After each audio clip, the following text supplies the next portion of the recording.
الرحيم السلام عليكم ورحمة الله وبركاته. horta dee maanta haddaan ishaado tiri oo hebel iyo gudoomiye wasiiro ay badanaysaa madaxweyne ku-xigeenku ma noo salaamaya marka waa inoo wada gudbisaa dee sharciga madaxdii dalka oo dhan baa joogta marka madaxweyne ku-xigeenka iyo gudoomiyaha golaha dhexe oo isla national halkaa fadhiya gudoomiyihii golaha dee baarlamaanka iyo gudoomiyihii waxaan bixinta iyo akhyaarta badan ee joogta dhammaantiin waan salaamaya maanta waxay ka mid tahay maalmaha ku sultanaan doonta taariikhda kulmiye ka mida gurihiisa waaweyn ee siyaasiga intii kulmiye jiray dalka waynu joognay warbaahinta kulmiye aad bay u jeceshay raaqiisa in badan ayay kharash badan iyo waqti badan iyo xoog badan ku lumisaa kulmiye wuu saystaa kulmiye wuu kala dhaqaaqaya dhowr muddo 2 sano waxaan idinku jawaabi jiray kulmiye wuu doonayaa dhexdiisu ka tartamayaa laakiin wuu heshiinayaa kala dhaqaaqi maayo si aad moodsaana noqon maayo horta maanta waxaa markhaatiga dhacay qoladii warbaahinta annaga ka helay maragii laakiin warbaahintu malaha ma qirata in mar qura maragayga laga helo waa kulmiye cadadiisi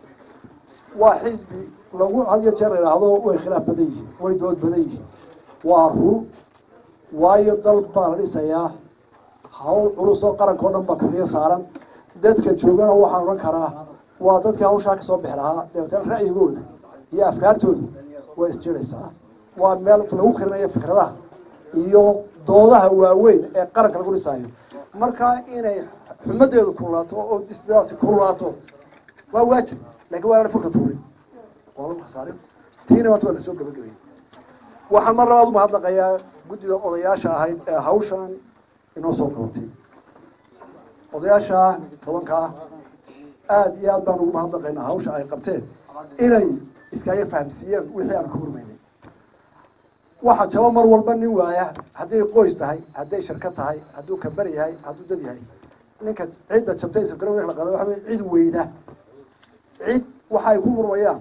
u micnaysan si ay isu fahmaan ee ninba dhinaca ka taagan yahay dhinaca ka wadtusan markaa guddida waxaan ugu mahadnaqaynaa wixii aan ku doodinay inay dhinac naga wadtusan oo ay hawl qabteen waana hawl taariikhi ah oo ku jirta taariikhda kulmiye intaa waxaan uga gudbiyana waxaan aad iyo aad ugu mahadnaqayaa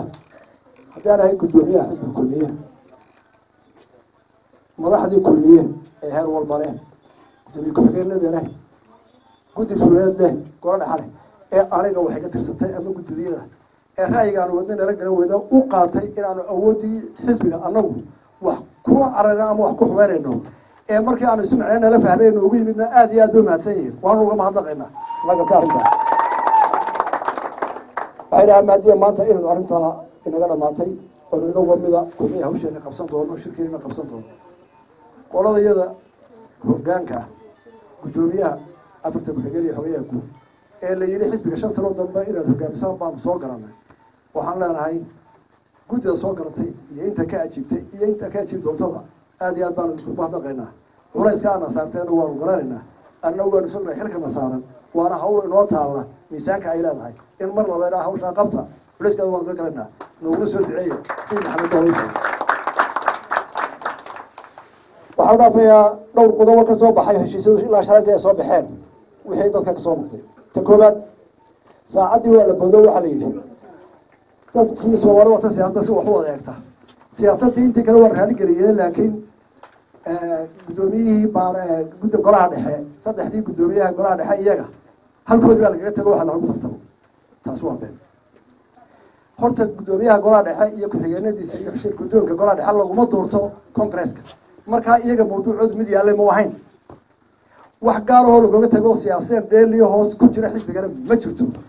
guddidaasina waxay la mataban sunnaha uu maray xisbigu marka waqtigeeda la gaaro insha Allah ayaa la maraya taasina wax laga baaciyo oo xisbiga qiiq laga kiciyo ma aha shir guddoonka golaha dhexe markiisa wuxuu la mid yahay sida guddida kale loo qadariyay ayay sunnaheeda leeyihiin taana la ogaado sasabaxad tankaada waxa weeye maxaa soo baxay markii ay soo baxeen go'aamada saaka jirida wahan mahay ogaal iyo wahan labadaba ogaal aan soo qaato waxay tiri xisbiyadii ururadii ku biiray kulmiye saddex xisbi mooye intii kale cidda lagaga dhaqaaqay oo heshiida daaqada laga tuuray horta nimaya waa nasiib daro warbaahinta waxaynu u samaysanay inay wax noo tarto waxaynu u samaysanay inay dadka soo dhaweyso waxaynu u samaysanay inay warar saxa ummadda u kala gudbiso hawsha ay hayaan warbaahintu waa taa waa nasiib daro haddii warbaahintu iska dhaaf inay war xitaa lahayo qaybtii ay qayb yar malmaluuqdee hadday u bareedho war fidma ah ama naxri ah oo aan jirin kulmiya wuxuu la galay heshiis 5 urur oo guddoomiyaashoodii wata iyo 2 garab labada garab waa garab ummada iyo garab xusbiga haray ee uu ahaa iyo 5 urur oo guddoomiyaashooda wata halkan waxaa ka cadaynayaa xisbi walba heshiiskii aan la galnay sidiisa u taagay kumiyana kama bixin xisbiyada madaxdooda taageerayaashooda qadarin iyo sharaf iyo karaama noo hayna waana u baahnayn haddana waana u baahanahay waana kuwa yagii wax alli wixii iska bedelay oo jirin baan sheegay ummadda warka ay baayeen jiraadkuna aanay waxba ka jirin arrimaha maamul ee xisbiyada ku saabsan iyo shirweynaha mar walba shirka maalin kasta la joogo u baatiyaata shirweynaynu wadaa 800 iyo dheeraad baa isugu doona culayskiisu leeyahay ergada lagu hadlayaa dadka la xulayaa hadal uu ka imanaya wax arrimo administrative waa laga yaabo markii shirka la gaaro laakiin ururadii 7 urur halkaas aan waaya saxiixoodii ya aan la galnay cid walba waxaan ku leeshinay shirweynaha imanaysa war martaa taala intaas aan ku soo gabagabeeyay موسى كل حصار وحده يا مايا حصار مايا وحنا قاعدين مايا تيل كلا جايه waxaan ku leeyahay xaqsoor heshiis baa loo galay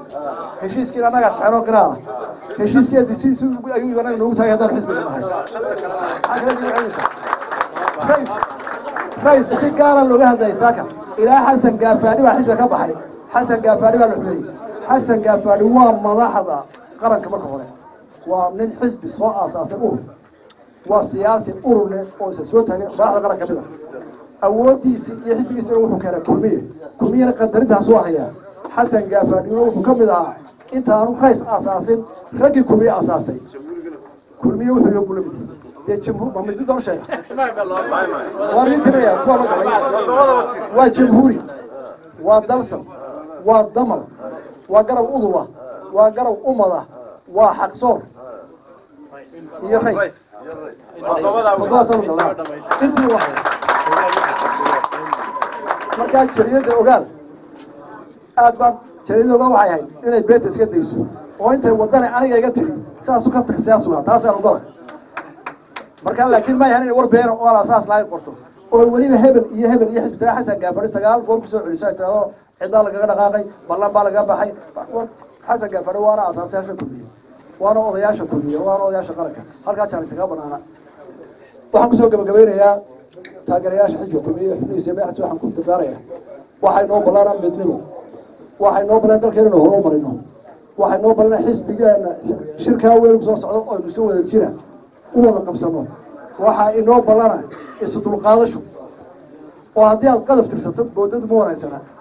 xataa haddii mararka qaarkood lagu xukumo waxa kugu adag lagu xukumo haddii aad qaadan weydo dee marba waxaad doonaysaa inaad qaato waxaad gar u leedahay markaa xubnaha waxaan kula dardaarmayaa hawl culus baa ina hor taalla qarankeena maanta hawlaha hor yaalla waa noogu